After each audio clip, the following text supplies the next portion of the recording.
Morning the shelling stopped. Corporal René Marchand knew something was wrong. For 3 days straight, the German batteries across the ravine had pounded the valley floor.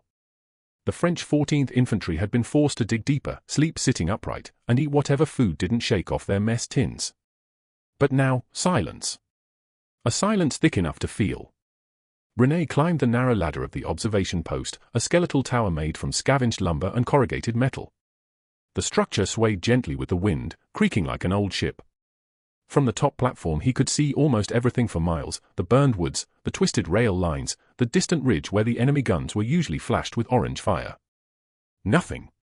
Not even a scout kite. Not a single muzzle flash.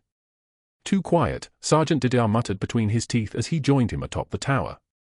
The man had been an observer since the first months of the war. He trusted silence even less than artillery. René raised his field glasses, scanning the horizon. In the distance, a single farmhouse still smoldered from last night's explosion. A lazy column of smoke curled into the pale morning light. Line still dead? René asked. Didier nodded grimly. The field telephone at their feet lay silent, the wire having gone out sometime before dawn. They were cut off. Again. René swept his binoculars toward the ridge. Then stopped. Something moved. Not troops. Not artillery horses. Something slower. Stranger. A shape drifting through the haze like a figure walking alone. See that? René whispered. Didier took the glasses. Adjusted. Squinted. But the shape vanished into the folds of the landscape. He lowered the binoculars.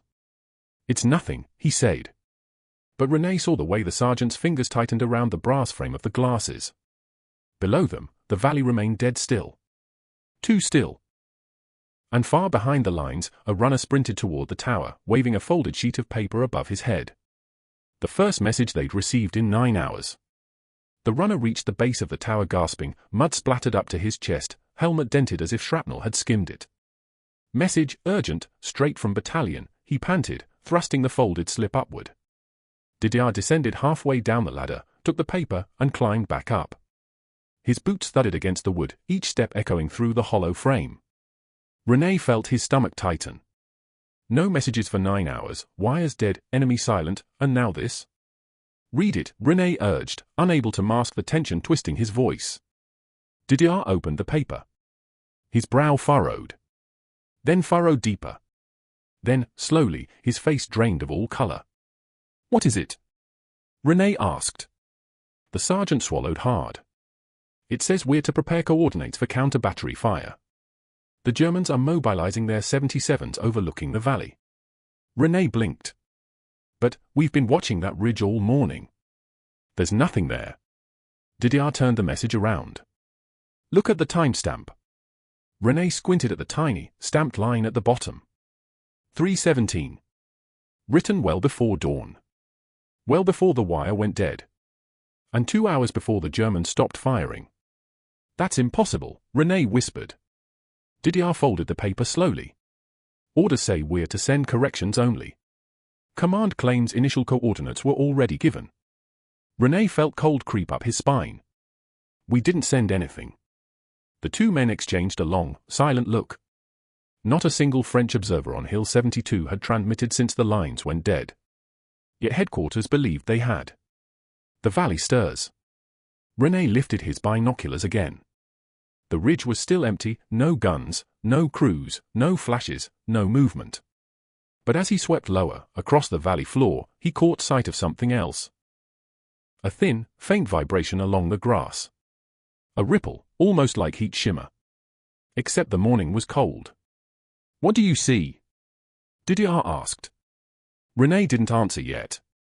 He leaned forward, focusing deeper. The ripple moved. Like pressure in the earth. Like the ground itself tightening. Then. A flicker. Not a figure. Not a soldier. A glint. Something metallic reflecting the sunlight for just a heartbeat before vanishing again. What in God's name? René breathed. This time the sergeant didn't dismiss it. Mark the location, Didier said, handing him a pencil. René put pencil to map. Just as a distant thump rolled across the hills. The observers froze. Another thump. Not artillery. Lighter. Closer. Footsteps. René asked. Didier shook his head. No. Hooves. Both men looked toward the edge of the woods behind them. The runner scrambled backward, eyes wide. A lone horse emerged from the tree line. No rider. Saddle torn. Flank streaked with dried blood. It stopped at the base of the tower, sides heaving, eyes wild with terror. René's voice dropped to a whisper. That horse came from the German ridge. And just then, from the distant ridge they had been monitoring all morning, a new sound rose. Low. Metallic. Mechanical. Something winding up. Not artillery. Not rifles. Not anything they recognized. René stared at the horizon, heart pounding. Sergeant, he whispered. Something's out there. The sound deepened. A slow, grinding mechanical churn that did not belong to artillery, tanks, or any engine the French had ever heard. It rolled across the valley like a sluggish tide, vibrating the wooden tower beneath René's boots. The horse at the base stamped wildly, ears pinned back, froth dripping from its mouth. Whatever it had run from, it was still running from. René steadied his binoculars again, but this time his hands shook so badly the lenses rattled. He pressed them hard against his face, forcing the ridge into focus. Empty. Still empty. A thin, faint vibration along the grass. A ripple, almost like heat shimmer. Except the morning was cold. What do you see? Didier asked. René didn't answer yet. He leaned forward, focusing deeper. The ripple moved. Like pressure in the earth.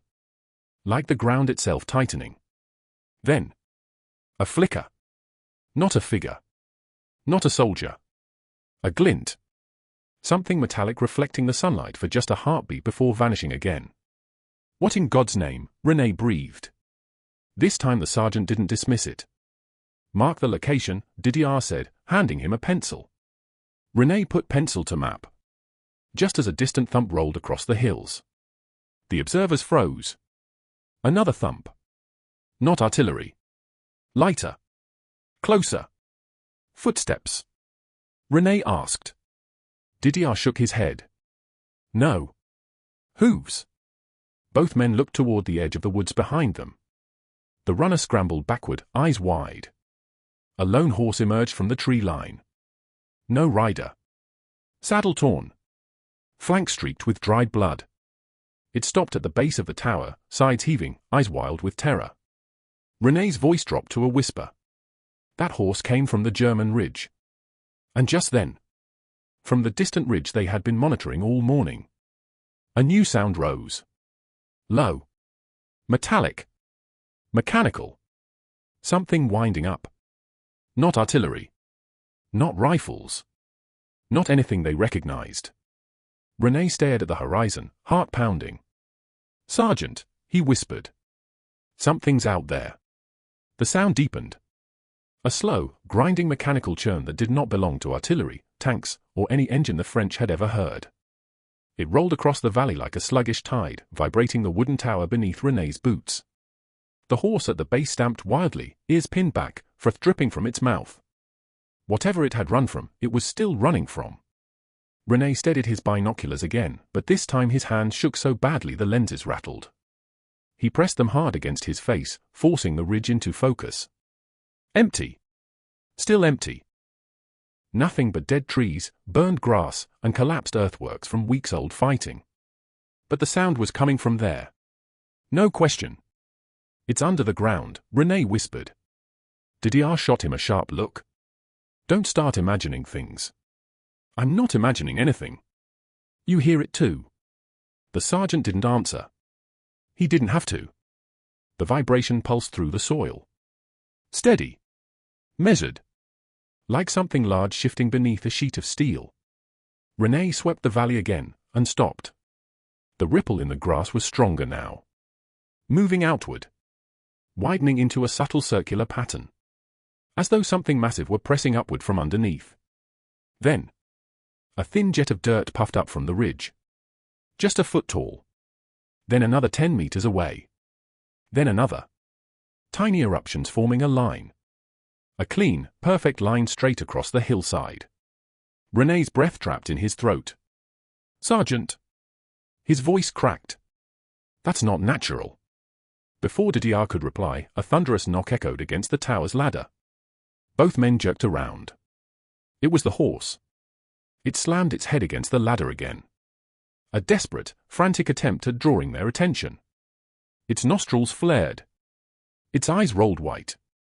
It wasn't trying to escape. It was trying to warn them. "Get down," Didier ordered. "Now." René hesitated only a moment before descending. Halfway down, a sharp metallic click snapped from the field telephone box beside the tower. The device had been dead for hours. Now, its indicator needle twitched. The line hissed. Then crackled. Then, a voice whispered through the static. Weak. Broken. Barely audible. But unmistakably human. "Calling Hill, 7-2, do not correct, do you hear, stay away from the ridge." The runner froze. René froze. Didier lunged for the receiver, nearly ripping it from the hook. "This is Hill 72. Identify yourself." More static. More crackle. Then the voice again. This time gasping. The line cut. Hard. The mechanical hum from the ridge rose sharply, vibrating the air. A moment later, the entire ridge swelled upward. Only for a second. Barely a breath. But enough. Enough for all three Frenchmen to see it. The earth moved. Not from an explosion. Not from digging. But as if something enormous had pressed its back against the soil. And was beginning to stand. René stumbled backward. "What do we do?" the runner choked. Didier didn't answer immediately. He looked toward the ridge with a solemn, soldier's stare. Not afraid exactly. But understanding the magnitude of what they were witnessing. Finally, he spoke. "We send a warning." He grabbed René's shoulder. "And then we run." The hum deepened again. The soil on the ridge cracked.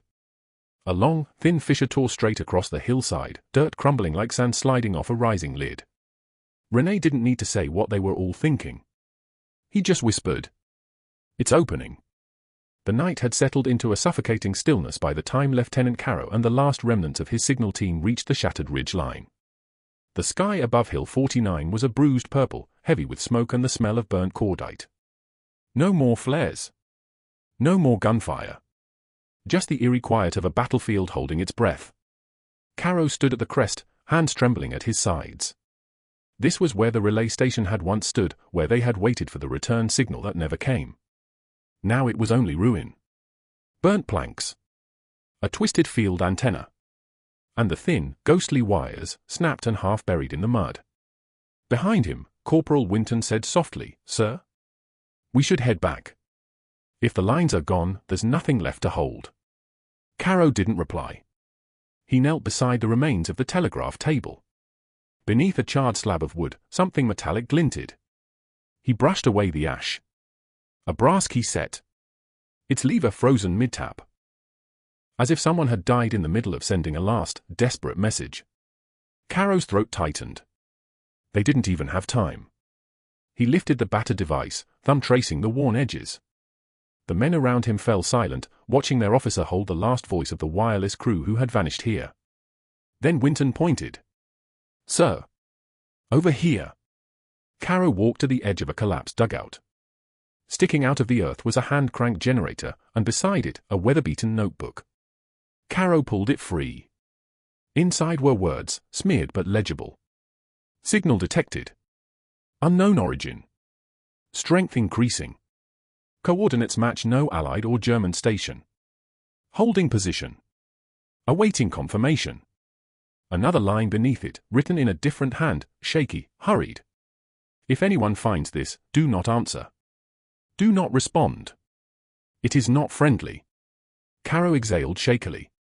They heard something, and whatever it wasn't human. But he shut the notebook. And shook his head.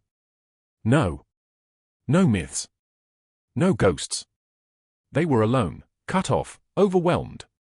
That's the truth. His voice trembled, not with fear but with grief. The men respected his denial. They needed to believe the world still made sense. Caro stood, staring across Hill 49, acres of mud and twisted wire illuminated by dying fires. The wireless men had held this position long after they should have retreated. Long after the line had been lost. Long after help stopped coming. They stayed because they believed a signal might still break through. Caro whispered, "You deserved better than this." A faint breeze moved through the broken timbers, brushing the burned wire so gently that they clinked together like tapping Morse. Winton looked up, uneasy. "Did you hear?" Caro lifted the brass keyset one last time, weighing its cold, ruined metal in his hand. Then he set it down gently on the wreck table and saluted. "Let's go home, boys." They turned toward the dim lights of their own lines and began the long walk down the slope. Behind them, Hill 49 returned to silence. But as the last of their footsteps faded, a single spark flickered from the broken generator. Then, tap, tap, tap, tap. A pattern. A rhythm. A message. Unheard. Unanswered. And the night swallowed it whole.